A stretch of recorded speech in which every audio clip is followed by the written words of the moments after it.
Hello everyone, today I'm going to show you how to enable private mode on OnlyFans.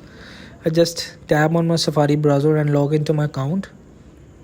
What is the invisible and private mode on OnlyFans? Invisible mode is only available with full membership. It means you won't show up as online or nearby for other members.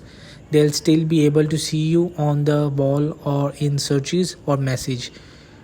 You can find both settings under preferences, but right now I don't subscribe any membership of this, so I will be shown in privacy and safety only show activity status and show subscriptions offer.